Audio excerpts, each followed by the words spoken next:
welcome back to the PS Pub. I do have a confession. I'm not the biggest fan of zombies in entertainment, or rather, I'm not as hyped whenever I see the latest zombie movie trailer or video game that includes almost anything with zombies in it. That doesn't mean I do not appreciate them or dislike zombie movies and such in general. I think they have their place, and zombies are attached to the zeitgeist in a way a lot of people identify with and eat up zombie content like ice cream. A lot of that, I believe, started in the late 2000s and early 2010s, where zombie stuff was virtually everywhere. I don't think I need to bring up stuff like The Walking Dead, as how else would you explain Negan making it into Tekken?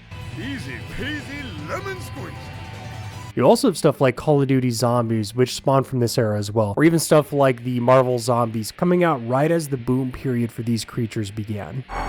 Even today, while the subject may not be as popular as it once was, there still are some zombie-themed games and modes out there in pop culture that do resonate with people. If you're interested, I recommend trying out Fragpunk's Zombie Mode, which is hilarious and fun as hell to play, and I don't think enough people know about it or appreciate it. And I guess I am also a bit hypocritical, but slightly circling back to the Marvel Zombies, I am absolutely loving the Zombies mode in Marvel Rivals. So if you're not playing that, you absolutely should. It's absolutely a blast. But I digress, and circling back quite a ways, a lot of franchises were cashing in on the zombie craze in the late 2000s, and we even saw a lot of different IPs spawn from this craze, some faring better than others, which is where we get to today's game. Although interesting enough, the game released about a year before a lot of the heavier hitters like The Walking Dead's television premiere, although the comic for The Walking Dead was already out at this point. Perhaps this game was a bit ahead of its time. It's the week of Halloween, and since this game deals with a royal family consisting of an undead husband and wife plus another seeking revenge, my fiance and I decided to head out for breakfast this morning in order to get some mimosas, as you usually toast to champagne at a wedding. Although to be fair, we were also thinking about getting Bloody Marys given the context, but mimosas will do just fine. Happy Halloween, everybody. This is Undead Knights.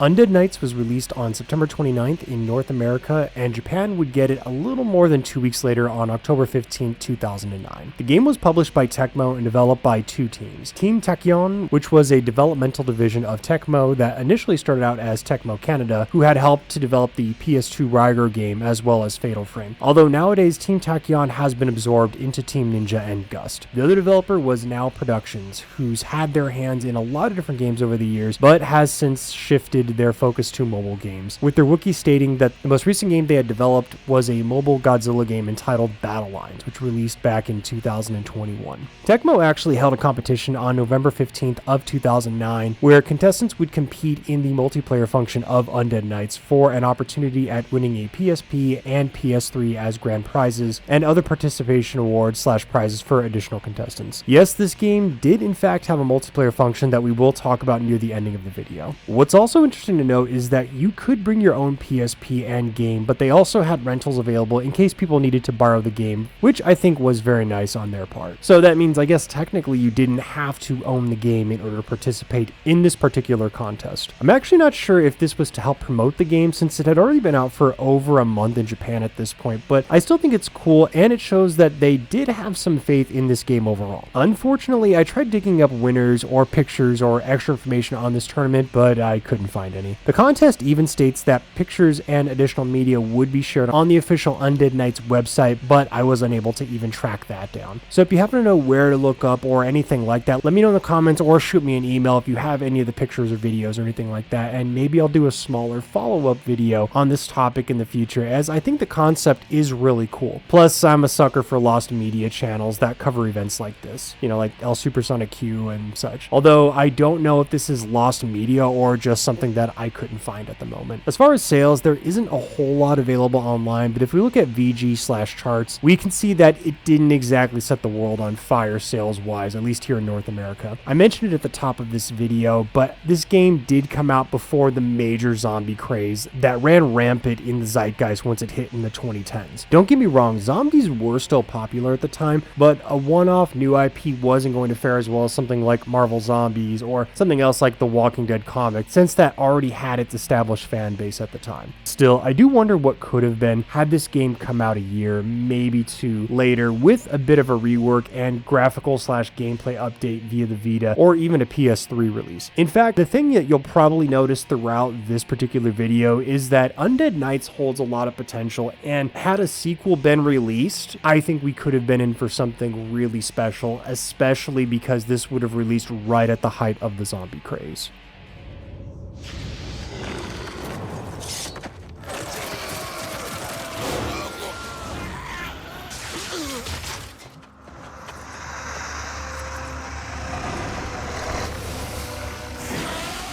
Undead Knights sees Romulus, Remus, and Sylvia, all members of the House of Blood, who were viciously murdered by the king and his new mysterious queen, Fatima. Having been resurrected after a deal with the devil, so to speak, the three set off on a bloody revenge tour, viciously murdering not only those involved, but others who are under their commands, bringing others to their cause not through persuasion, but through changing of life into the undead, as the three wage war across the countryside, leading their legions of undead to tear apart the country and any who stand in their way. Upon booting up the game, we get this freaking awesome cutscene introduction that just really hammers home, and lack of a better word here, how metal this whole game is. From the monsters, the heavy riffs, and the carnage. It's something right out of what you would find in the heavy metal subculture.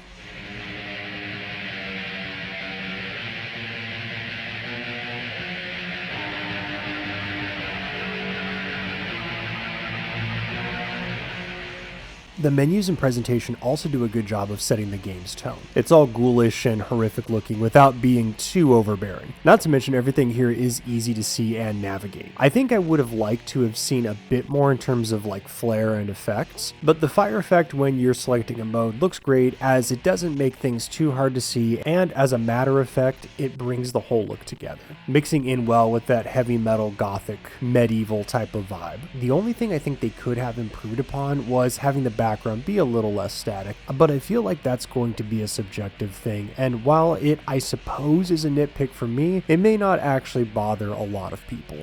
In Undead Knights, you'll have access to three playable characters, Romulus, Remus, and Sylvia. Despite his size, Romulus is your all-around character, Remus is your fast character, and Sylvia is your chunky fighter who moves slow but covers the widest area when it comes to attacking. Each character will have the option of going through each of the 20 chapters in games on easy, normal, and hell mode. We are going to get into spoilers here going forward, but I will say if you're planning on playing this one, that it might behoove you to play through the game at least once with all three characters, so you'll have the opportunity to at least clear difficulty for each character, but this is mainly because there are character specific cutscenes that do occur during chapters, and we won't be covering every character's individual cutscenes here. However, despite the story following a linear fashion, each character will have their own unique dialogue throughout the various story beats in the game. Primarily though, I do recommend giving each character a go early on, as despite the controls all for the most part being the same across the three protagonists, each will feel very differently to play. So it might behoove you to early on go with a character that you think has a better feel rather than someone you prefer aesthetically, as it could affect your enjoyment of the game in the harder later stages. Still circling back a bit, and since we're on the topic of story, together we will right the injustice you have suffered. They will pay, every single one of them. Hell hath no fury like this bitch scorned. Undead Knights is separated into 4 different regions: Duke Gloucester's Lands, Realm of the Knights, Dracoon, and Cavalier, with each region having 5 chapters for you to play, making it 20 chapters total for the game, with each region having a boss and or multiple bosses to fight throughout. At any point in time, you are able to switch characters when selecting a chapter to go through, so you are able to try out all the different characters throughout the story mode without needing to start a fresh save each time. Not to mention all the customization points, which I'll talk about in a second, are in a pool for everyone to use, so if you have one character who is stronger than the others or have maxed out their stats, you can still use them to collect dark energy points to upgrade the other playable characters. Still, be careful if you are attempting to use characters at harder stages that you haven't upgraded, as the levels will be understandably more difficult. For those of you who enjoy playing games with severe handicaps, you could theoretically beat this on a bare minimum challenge for all the difficulty modes. Theoretically. It was all his doing, their doing! Fatima and the king!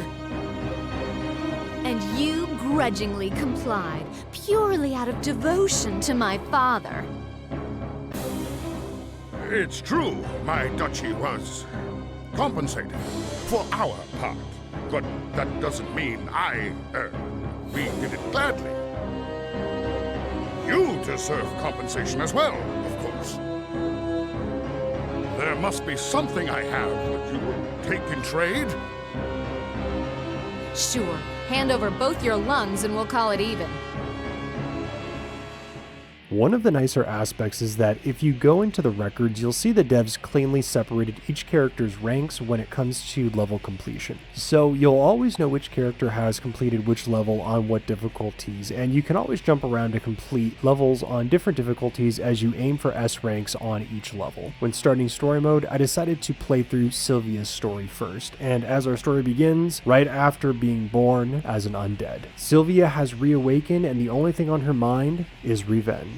Following this, the carnage begins. I think look-wise, Sylvia is probably the coolest, since she has that giant scythe that you can use to utterly decimate your enemies, not to mention the hotness factor, of course. However, in hindsight, I think it may have been best to start off with Romulus, as Sylvia's speed slows the game down into a more methodically paced experience. It's not bad or anything, but if she is your first impression, I could see her slower, more deliberately paced gameplay juxtaposed to some of the insanity and mayhem later on, not gelling well with everybody on their first playthrough. That being said, gameplay here is very reminiscent to a warrior style game, with square being your standard attack and triangle being your charged attack.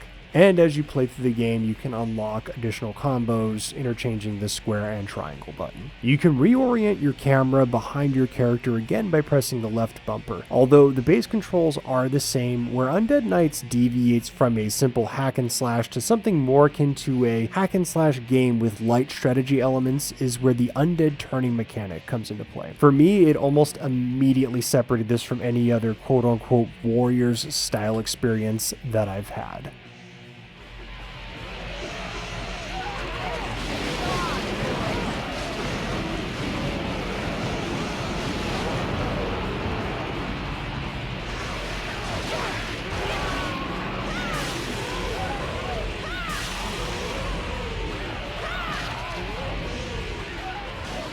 Turning soldiers into zombies ready to do your bidding is where Undead Knights not only elevates itself but carves out an identity for its own and sets itself apart from other warrior style games out there. Simply put, when you grab an enemy, you'll use the circle button. If they are humans still, then a small timer will appear. After this countdown ends, this individual whom you've grabbed will now turn into one of the undead. If you press circle again after the enemy has turned into one of your undead minions, you'll grab them and you can walk around to your heart's content and use them as a human shield, or you can throw them in the direction of an enemy horde in front of you, helping to either clear the way or just do damage to your foes. You can bypass the timer sort of, or at least decrease it by powering up your character in the upgrade menus and by attacking your enemies and whittling down their health. When an enemy starts blinking red, they are primed to being devoured and assimilated into the horde. When you see this, I like to always take the opportunity to refresh my ranks, because as time goes on, your undead will slowly deteriorate over time, as well as take damage and slowly fall apart from combat. So in a way, it's better to get in a rhythm of constantly refreshing your undead, especially when you get abilities that are able to heal you by turning people into the undead.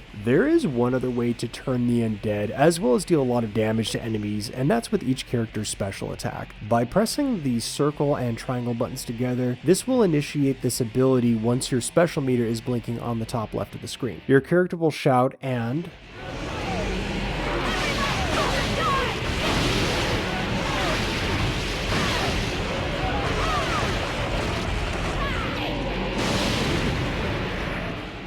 after utterly decimating the units in front, you'll notice that the ranks of the undead have fully replenished, or at the very least refreshed, with newer corpses for disposal. Getting a lot of new undead quickly while being able to hurt your enemies a lot faster with more damage can be key at moments in Undead Knights. Not to mention, it does help that the special attack also makes you invincible. You can have up to 10 undead at one time, and if you grab an 11th one, then one will fall off, but it's usually the weakest that you have, or at least what I was able to hasn't noticed, but I could be wrong on that. Still, it makes sense, and I gotta be honest, it's extremely impressive how many characters are here and just all the insanity that goes on at once. This is because there is not just foot soldiers, but later on in the game, you'll fight even bigger foes on top of the little guys here. You even need to use your zombies to throw them onto the big ones to deal more damage. The fact that there was no slowdown is a testament to how well this one performed while I played it. When the turning mechanic is engaged, it does behoove you, especially the more you level up your character, to try and maximize your turns when the soldier is blinking red. This is because you'll get a small health refresh as well as some of your special meter. You can still turn regular people, but it does take significantly longer, and I always found it was better to just attack the enemy once or twice to initiate an instant change. As you progress in the game and unlock more abilities, you'll be able to make the turning sequences go faster by spamming the circle button in normal undead turning, while also getting the ability to make these sequences go exponentially faster. You'll also be able to purchase an ability to give you more health for turning red blinking undead, so by endgame you're going to be able to maximize turning very quickly while keeping your health as high as possible. You will need this FYI, as some of the late game stages can be very unforgiving and you'll need all the help you can get even on normal difficulty.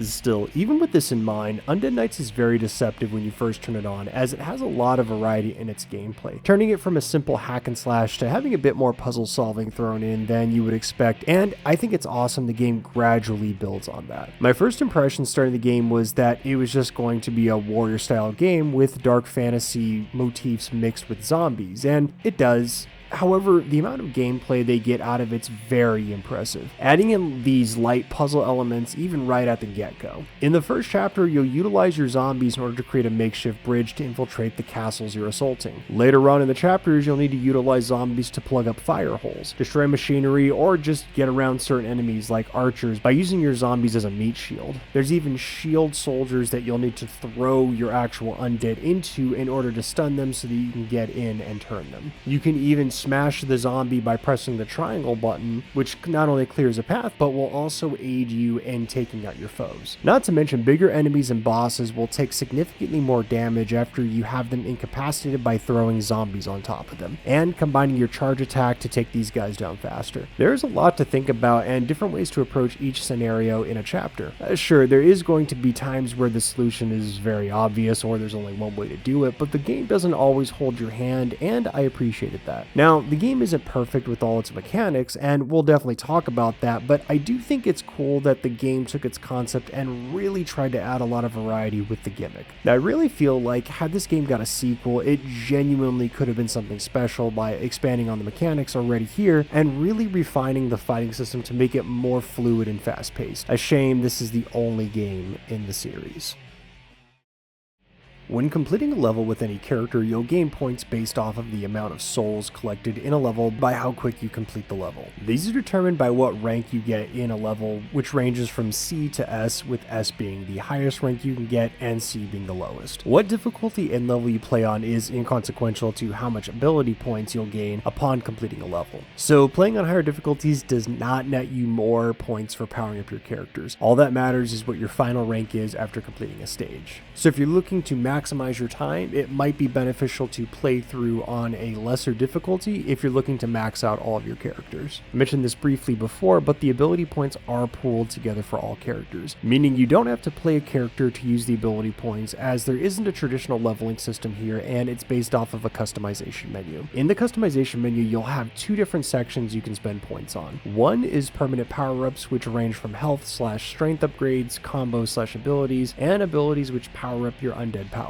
The other section is for help during your next mission, and they're more like modifiers. These are highlighted in green, and they range from strength buffs all the way to zombie buffs, which are unlockables. If you have these active, you will be downgraded a rank when completing a level, so keep this in mind if you are attempting to get higher ranks. Each character can level up their power and health up to 4 times in game, and each have access to a triangle power move and longer combo string unlocks. Not to mention, it is probably a good idea to power up your undead abilities as quickly as possible, because they will be absolutely paramount to beating the later stages in the game. Once you beat the game once, though, you'll unlock a few extra multipliers, as I mentioned a moment ago, but probably the cooler option is the ability to equip a new weapon. These are strictly cosmetic, but it is nice to have a different weapon to use. As you can see as well, these are mostly meant for gags, with the exception of Romulus's chainsaw sword, which I think looks completely awesome here. And reminds me a lot of the main character from the short-lived manga series Zombie Powder's sword, if you've read that. It's the series Taikubo made before Bleach, and it is unfinished, unfortunately. But these new weapons are tied to difficulty completion, so if you complete all chapters of a certain difficulty, you'll unlock these new weapons. The nice thing too is Special Weapon 1 is tied to all 3 characters. However, if you want to unlock additional weapons, you'll need to unlock them specifically with each character. However, multipliers like the Undead boosts are unlocked for all characters.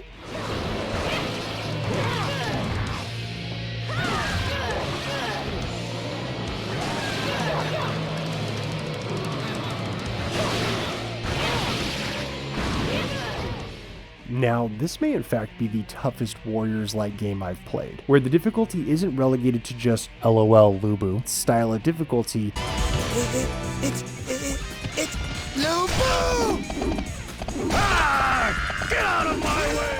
And I don't think that's a bad thing. There's a lot of variety in terms of how to approach a situation, and while I can say I don't think every situation is fair, and it probably could have used a bit more balancing, I do think there is enough here to offer a decent challenge outside of the damage sponge style of difficulty. This is because for every new enemy type or game mechanic, there is a way to offset it, or at least find a way to creatively deal with a problem. On normal mode playthroughs, the game is still tough, but it's beatable. On the harder difficulty, it definitely really puts you through the ringer, but I feel for the most part all the challenges here are beatable, despite a few major drawbacks that make the game extra challenging, but not in a fun gameplay solving way. There are unfortunately 2 distinct issues I had that pertain to the gameplay that aren't exactly game breaking, but did lead to a few areas of minor frustration. The first is that your zombie compatriot's AI is pretty dumb. And you might be thinking, well, yeah, of course, they're zombies. And yes, that is true. However, the issue is not in that the zombies themselves are dumb, but in order to accomplish certain mini puzzles, you'll oftentimes need to direct your zombies to do so.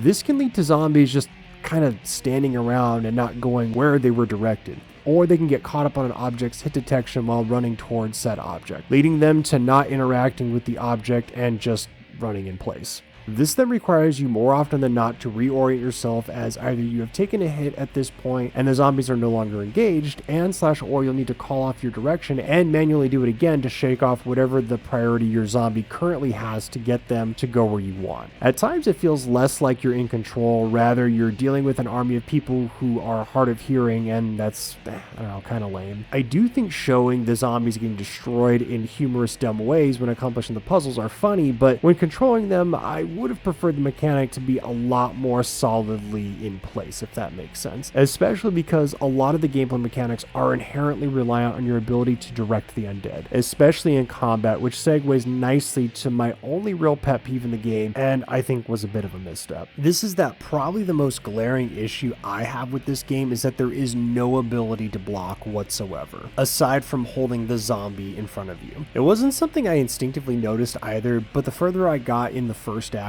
I started to notice that not having the ability to block became more and more burdensome. It seems like such an easy thing to implement as well, since they could have tied it directly to the camera button, where by pressing the left bumper, the camera reorients itself behind the player character. Taking a cue from Dynasty Warriors games up to that point, this could have easily tied in with the block button. As at points, you're going to get mobbed by some of the bigger or spongier small enemies, and there really isn't much that you can do about it. It kind of makes you feel weak, as despite having control of the undead and zombie hordes, you're easily subdued by randos. I did mention it previously, and I do get that you can use your undead as a shield, and it becomes more akin to resource management, which I do enjoy, but that's more relegated to archers and projectile types of weapons, more so than the hand-to-hand combat, especially during boss fights when you're quite literally going to have characters flying all across the arena to take you out. A simple block button could have mitigated certain frustrating parts that didn't need to be there. Still, it's not game breaking or anything like that, despite it being probably the thing that annoyed me the most with the game, since once you understand what you're doing and can get past that there is no real blocking mechanic, the game does become a breeze to play in terms of its controls, despite it being very challenging gameplay wise. Still, there were more than a few times where I wish I would have had access to a block button that I may as well have mentioned it here. Another thing that did come up every once in a while that would make things a little frustrating is that you'll never know who your character is going to grab when in a crowd, since your character targets whoever's directly in front of them, but it's really not that simple either. Let's take this for example.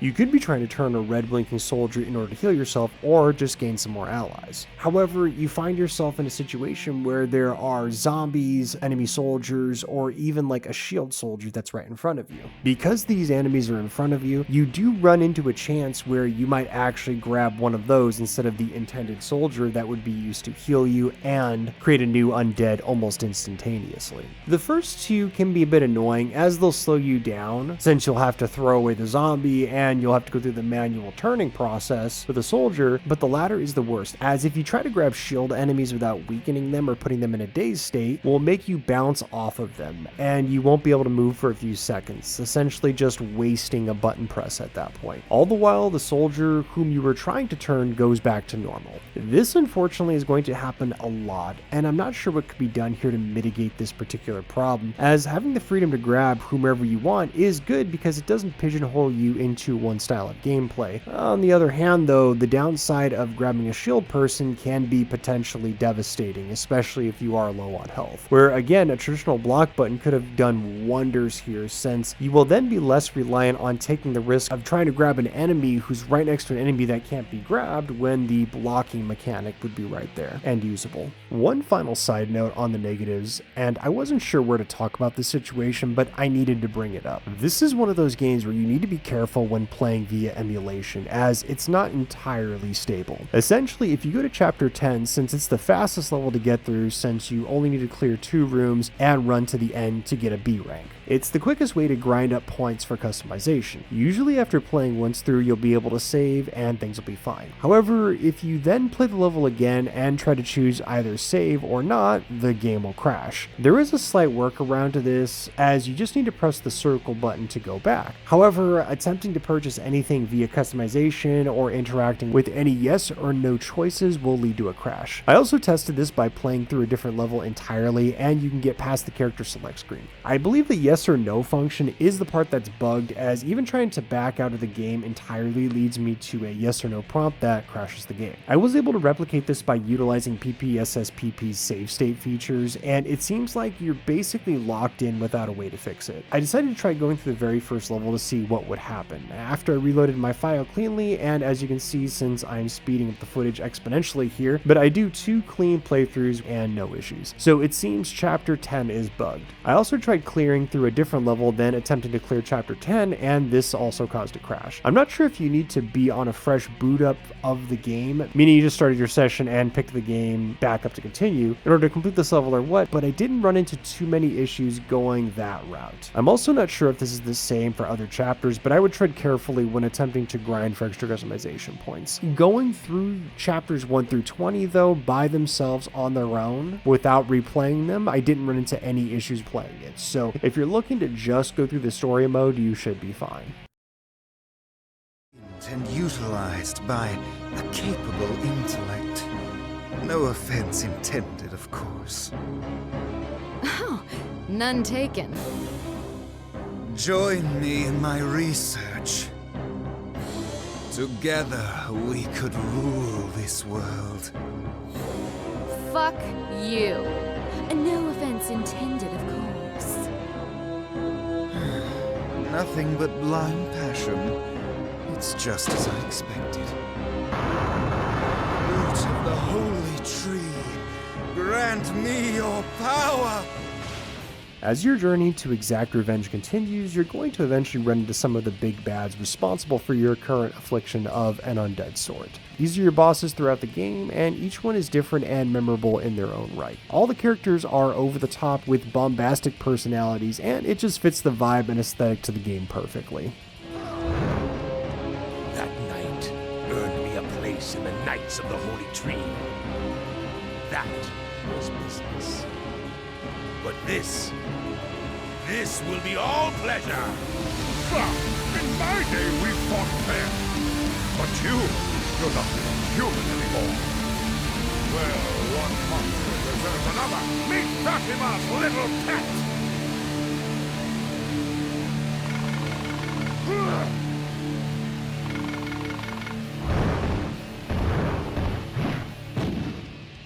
The Jester guy here is particularly goofy, and he actually reminds me a lot of the Jester from DMC3. For armies of giants, twice your size and thrice your number. Naked in a sandstorm with only slingshots. Watch your tongue, clown. In my day, we also killed men for saying less. Devil worshipper, mass murderer, and now hypocrite. And yet the monster still considers itself the hero. Yes? What would you know of heroics, clown? Oh dear, I am so deeply hurt. We have so much in common, you know. We both dabble in the power of that undying existence in the void. Why, I myself was a test subject for my dear sister Fatima's daring research. So many ingenious and agonizing experiments. The boss fights in Undead Knights are pretty cool in general, as each one feels like a big deal in their own right. And not just for the cutscenes, as each fight has its own unique look and feel. Overall, I did enjoy the boss fights, albeit I do think they can be a bit overwhelming and underwhelming at points. Sure, you can do the traditional hack and slash method, however, if you want to do the most damage, you're going to need to utilize your undead, either by having them mob a smaller boss or toss 3 zombies onto the behemoths. Despite each boss having differences in moves and abilities from your opponents to contend with, you are still unfortunately most likely going to devolve to similar strategies to take them out. Also, setting up your bosses for this to even be possible can be a challenge, because these monsters will absolutely wail on you and your zombies without mercy. So in a lot of fights, you could potentially just be playing catch up the whole time. Thankfully, when you throw a zombie at a large boss as an example, they don't go away until all 3 are climbing around them. When that happens, you at least have some time to attack them before they shrug off the excess zombies. I do think the positives outweigh the negatives here on the boss fights though, as I won't say any of them are not fun, but they are indeed very challenging, borderline frustrating in some of them. So as long as you enter a boss fight knowing that you are in fact walking into a real fight, you should ultimately be okay. Which means it won't be long until you reach the end of the game where your bloody crusade comes to an end. Are you of the House of Blood? My body corrupted by the sweet wine that woman gives. I've lost control of everything. Spoilers for the game's ending here, as our bloody crusade finally confronts King Kirk Gladys, whom ordered the death of our characters from the House of Blood. We learn he has been manipulated and wishes only for death so that he can finally escape his current torment, and, of course, we oblige. Your vengeance is my deliverance. Your blade, my savior. Now, Father, it's over. After doing so, we head deeper into the depths and learn that the demon the House of Blood made a pact with had also made a pact with Fatima. As she states, over time she was able to break free of the beast's control and now is on the precipice of using its and her powers to control the world. To which I absolutely love Sylvia's response here. Problem is who your first steps stepped on. You would sacrifice peace for all mankind to satisfy your petty desires, knowing full well the beast itself is pulling your strings. As long as I get to rip you apart, bitch. I like how she doesn't even care what the lady's intentions are, or if it's even possible to truly save the world from itself in a way. She'll only be content when this tree is uprooted from its source. The whole thing is just very metal. I love this whole setup as it has just enough stakes involved, but it doesn't deviate into the melodramatics and stays focused on the carnage of what makes this game such a joy to experience. It knows what it is, and it's got no problem ripping things apart as necessary, and I think that's just great. The final boss themselves, known as Yggdrasil, is quite the pain though. The way you're going to take this unholy tree demon monster thing down is by destroying these cocoons off to the side, which leave Yggdrasil open to attack, I think.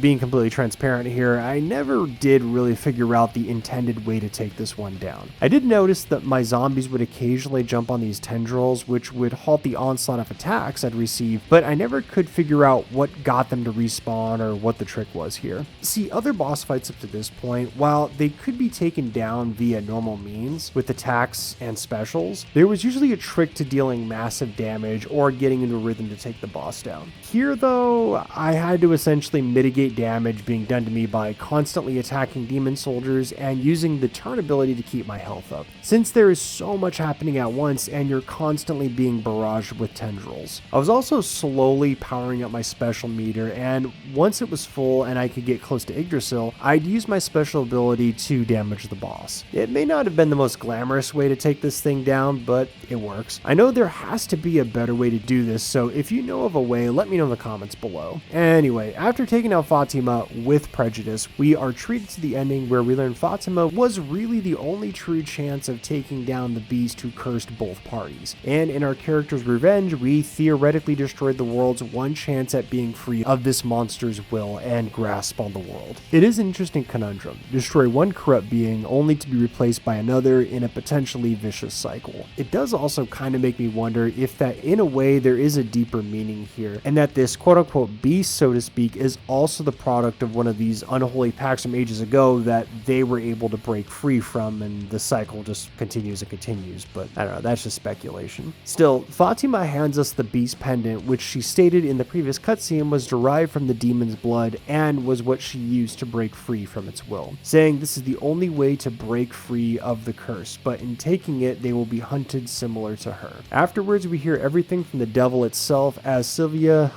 once again doesn't disappoint with her response. You think you have a choice? After what you've done? What, give a girl an unholy power and you think you own her? I'm nobody's bitch.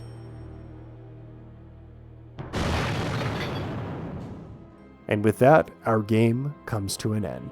Side tangent, but I thought the voice actor for the demon sounded familiar at this point, and upon looking it up, I saw that it was Steve Bloom here doing the voice, so that's a bit of trivia for you.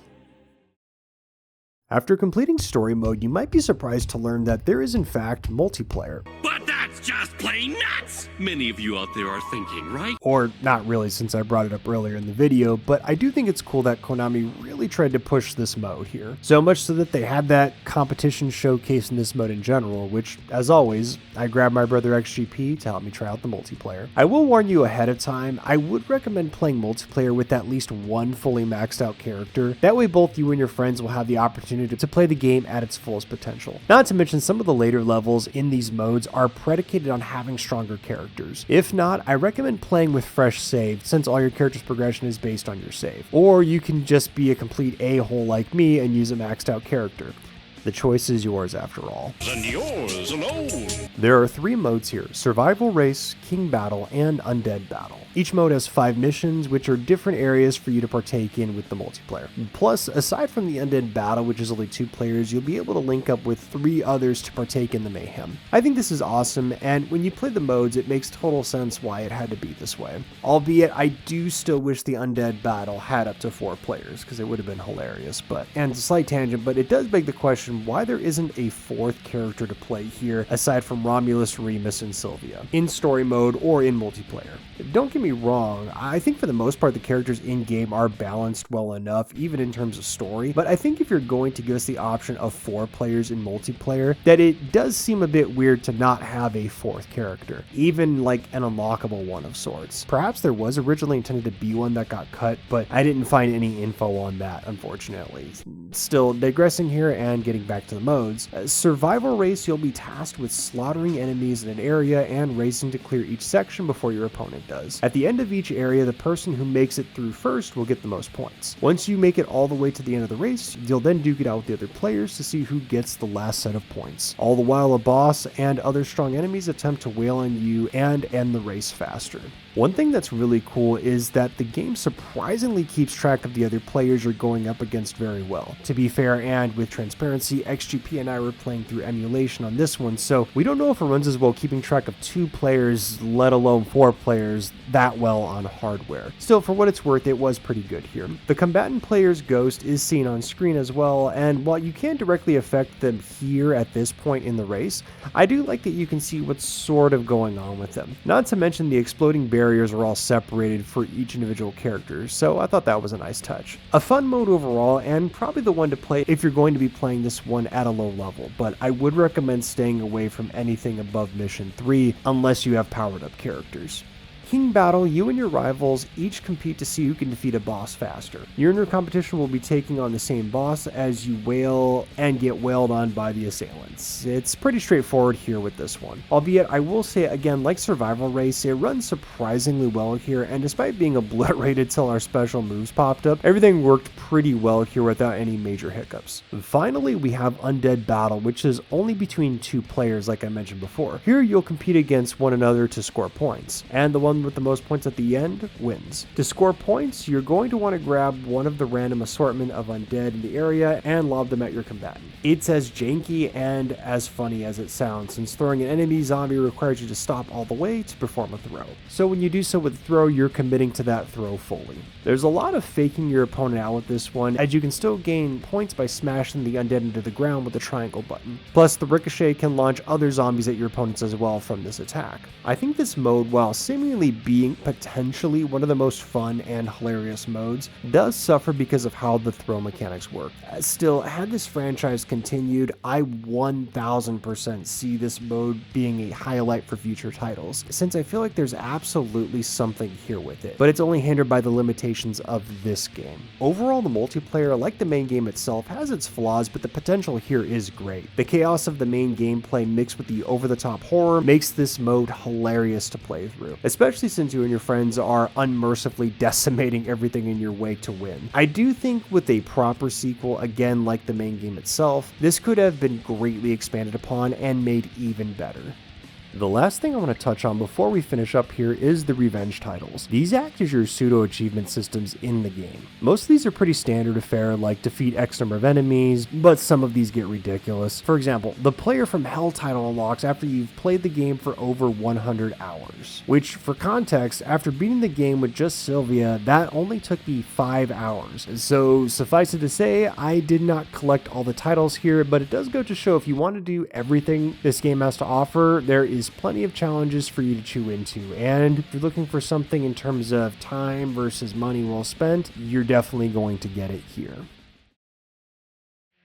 All in all, I think this game is absolutely worth trying and giving a shot. The story essentially wraps up how you think it's going to, but the characterization, mood, and tone of everything just works so well, and having this violent goth medieval warrior style game with an attitude works so well. I genuinely wish there was a sequel or a console reboot of sorts made for this, turning it into a franchise, as I feel like with some polishing and expansion on mechanics, lore, and story, this could have been a bigger deal around the time that it came out, or even a few years after. It's not perfect, but this is the definition of a hidden gem. Still, on Metacritic, Undead Knights received a 63 critically and a user score of 8.2. Now, I gave it a 7.4, so I rounded down on this one, giving it a 7.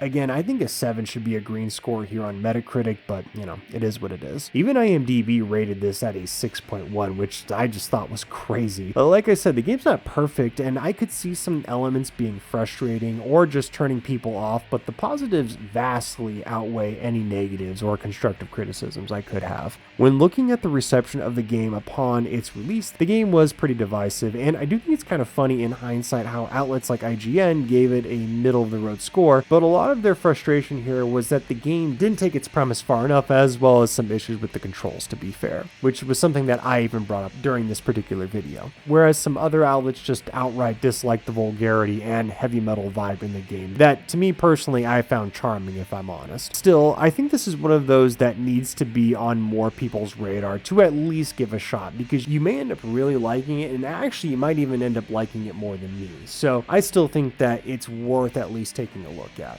Still, what do you think? Have you played Undead Knights, and if so, what did you think of it? Was Undead Knights a missed opportunity at a potential franchise, or is a one and done for this game simply good enough? Let me know in the comments below. As always, thank you for stopping by, and happy Halloween.